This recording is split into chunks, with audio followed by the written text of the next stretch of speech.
Hi everyone, it's Sandra. Welcome back to my channel. Today's video is going to be a get ready with me, and this is the result. A mixture of everyday makeup that I'm loving and kind of a bolder fall lip. Before we get into the makeup application, I actually just wanted to take a minute and say thank you so much for all the kind, sweet comments that you have left on my Instagram this past week. And if you don't follow me on Instagram, you should, because that's where all the magic happens. That's where you find out everything first. I got married at the end of September. Michael and I went to New York City. We brought our parents along and we just had a very, very small, intimate ceremony. We got married. New York is one of our favorite cities. We've been there together like 6 times. We've been there every single year that we've been together, and we just love it there. It's one of our favorite places, and we wanted like a destination wedding, but we didn't want it to be too far out of the way, so it was perfect. The weather was beautiful. It was such a great day. We were so happy. Thank you so much for taking the time out of your day to send us a loving message and wish. Both of us were kind of just flabbergasted by the overwhelming amount of love, so thank you. Let's play with some makeup. So I already did my skincare routine. I cleansed and moisturized. I have an SPF on as well. And I do like to wait about 10 to 15 minutes before I go in with makeup. I just find that my makeup tends to lay better afterwards. Now I'm going to go in with a primer. I really enjoy this. This is the Becca First Light Priming Filter. It's got this funky purple tint to it, and it's intended to brighten the skin. I mean, I'm not really sure how much that tint is doing, but I like the texture of this, especially with the foundation that I'm about to use. I am in the market for a smoothing foundation primer, so let me know what your favorite like pore filling, smoothing face primers are. I've tried a whole bunch. I've tried the Hourglass Veil, I've tried the Benefit Porefessional, I've tried the Becca, the Poreless, the matte one. I've tried that, but I kind of want to try something new. And I feel like I'm quite removed from the primer world. I have a lot of really nice glowy and hydrating primers, but I haven't had that much luck with smoothing primers. I feel like a lot of them cause my makeup to pill. So let me know what your favorites are. For foundation, I am going in with the Giorgio Armani Power Fabric Foundation. I have used quite a bit of this. I love when you can see in a foundation bottle. I love when you can actually see how much you've used up. I absolutely hate the bottles where you can't tell. I'm going to use a beauty blender with it. I use this in the shade 4.5.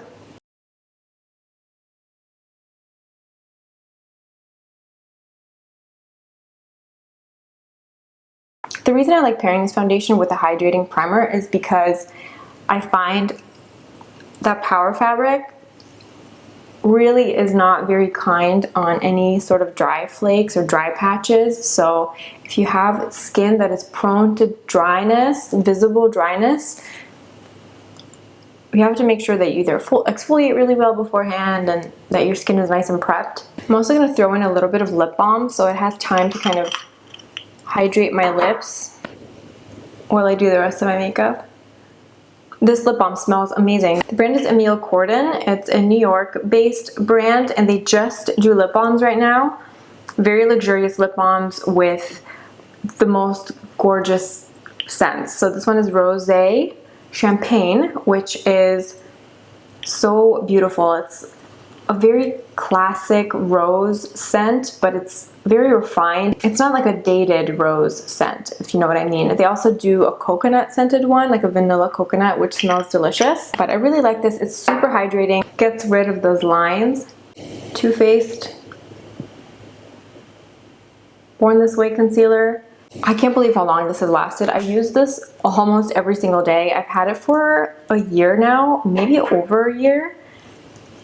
And it's still going strong. I mean, I like it, but I'm not obsessed with it. I'm patiently waiting for it to run out so I have an excuse to try something new, but it has not run out yet. Still haven't tried Tarte Shape Tape, which is like a YouTuber beauty sin. I feel like everybody and their mother uses it. For my face, I'm using the Laura Mercier Secret Camouflage Concealer. I use this in the shade SC3 and I use it with a Sephora number 57 brush. And I just dab on the areas of my skin where I have a little bit of hyperpigmentation showing through. The week before my wedding, I got 3 monster zits and they were like lined up. Like one was here, one was here, one was here. It was like a little constellation of breakouts.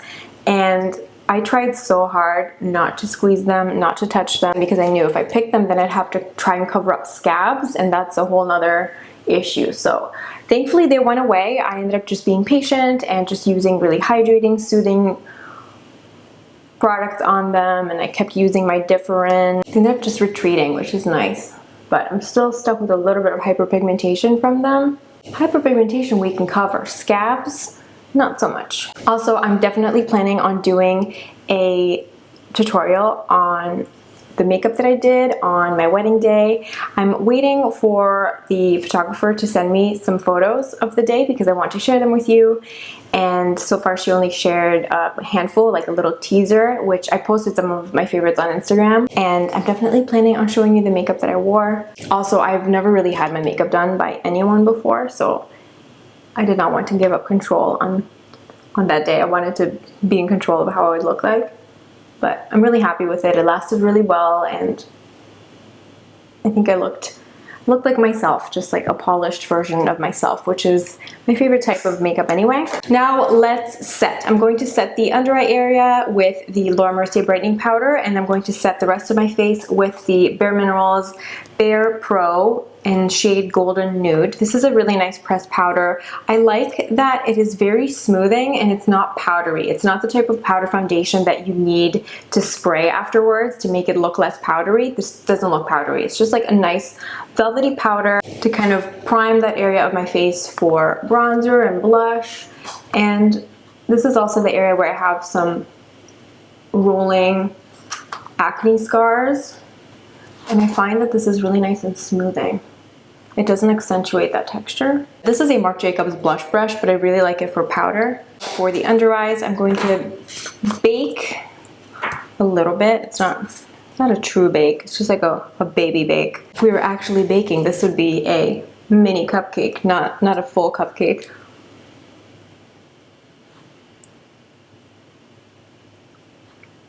It is so beautiful outside. I cannot wait to get out there. There are no clouds. It's just blue skies, and the trees are starting to turn like yellow, orange, and this is the perfect temperature. This is very cliche, but it is my favorite time of year. I do like summer a lot too, but the in-between summer to fall, the first few weeks is my absolute favorite. And this is just the very, very, very simple eyeshadow look that I have been gravitating towards every single day.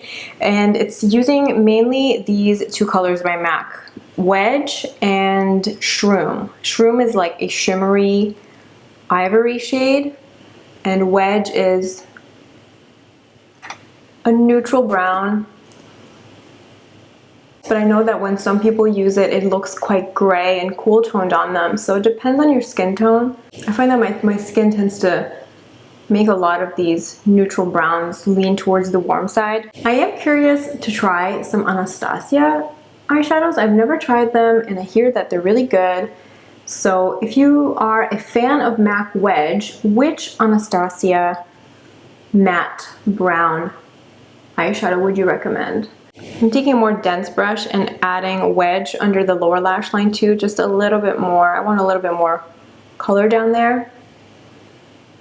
Then I'm taking a flat shader brush. This is a Zoeva 234 brush, and I'm using MAC Shroom eyeshadow, and I'm just tapping it on top of Wedge, just on the inner 2/3 of my eyelid, just to add a little bit of shimmer.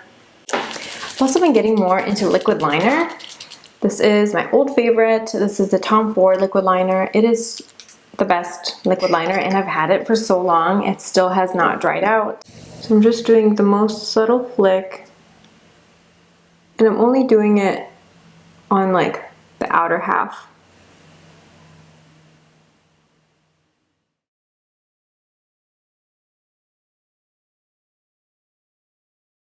For bronzer, I am using the Solar Powder from Soap & Glory with a MAC 187 brush. Can't believe I hit pan on this. So now I'm determined to use it up. For blush, I've been back on to the Too Faced Baby Love bandwagon. This is such a gorgeous peachy nude blush. It's one of my all-time favorite blushes. Goes with any look. I love to use it in the summer, I love to use it in the fall, and I like to kind of take it across my nose a little bit just to balance everything out. Sometimes if I feel like I've gone too far with blush, I just take some of the powder foundation that I used earlier and I just kind of smooth that out. This is the Chanel Le Volume mascara.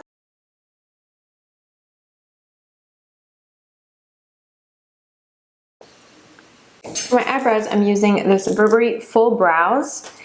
This is in the shade Sepia. It's a wonderful, wonderful color. If you have highlighted, like dirty blonde hair, it's beautiful. It's a really nice neutral taupey shade. And this is really cool. It has a brush tip and it lasts really long as well. The shape really allows you to draw in individual hairs.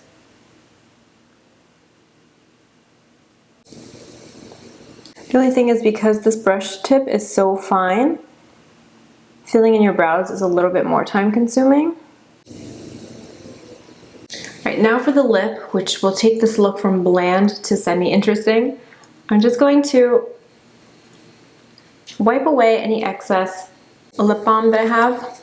And then I'm going to go in with these. These are the new matte liquid lipsticks from Rimmel, and they are very, very nice. I was very pleasantly surprised by them. I'm not generally a big fan of liquid lipsticks, and I was so disappointed by the Maybelline ones, so I was kind of hesitant to try these, and I've been mixing these two to create a really nice multi-dimensional berry toned fall lip. This is called Plum This Show, and it's the Rimmel Stay Matte liquid lip color.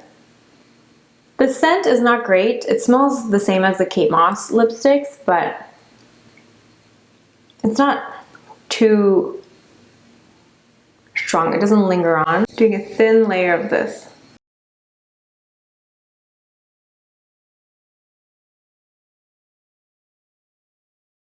So I did a very sheer layer of it. And I find that the darker color doesn't go on as even. It does go on a little bit patchy, but I'm going to wipe off the excess, and then I applied this color over top, just focusing in the center of the lips. And this is so beautiful, even by itself. I really love it. It's called Rose and Shine.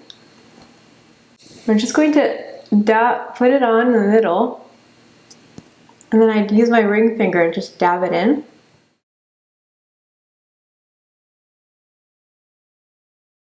And if you go overboard, you can just take a small concealer brush. This is the finished look. I look like I just murdered a blueberry, so I'm gonna go wash my hands. I hope you enjoyed this, and obviously if you are not into the bold lips, you can always just stick to a comfortable nude. This is a little bit more of a high maintenance lip, but it does have a pretty good lasting power. Make sure that your lips are well hydrated and exfoliated beforehand. Anyway, thank you so much for watching, and I will see you in my next video. Bye.